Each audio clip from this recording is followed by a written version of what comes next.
pertanyaan menarik. Kalau ditarik lagi ke belakang, sebenarnya kan begini. Abstrak dan realisme itu juga tentu tidak bisa lepas dari situasi dunia. Anda tahu pasca Perang Dingin, itu apa yang disebut sebagai perebutan pengaruh antara blok barat dan blok timur. Kalau blok timur tentu memperjuangkan realisme sebagai bagian propaganda atau alat politik. Soviet, leadernya, komandannya Uni Soviet, dan Eropa Timur. Eropa Timur, sampai kemudian Cina tentunya gitu kan. Jadi kalau Anda sekarang melawat ke Soviet atau ke Eropa Timur atau juga sampai ke Cina, tradisi realisme itu begitu kuatnya.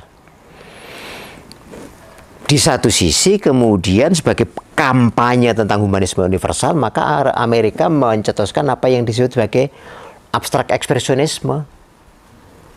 Jadi seni sebagai kebebasan individu, seni sebagai kebebasan ekspresi individu, dan seterusnya. Nggak ada kepentingannya dengan alat propaganda politik.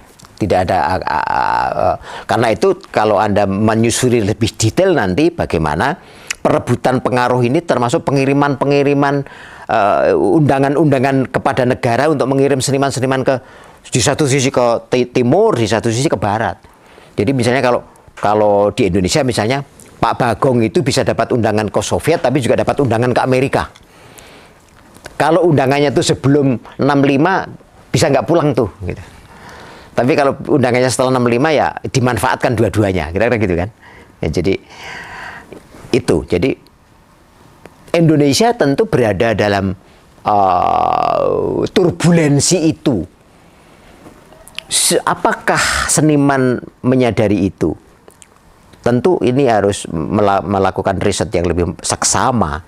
Tetapi para pemangku kepentingan, mereka yang berada di circle-circle tertentu pahamlah pasti situasi itu.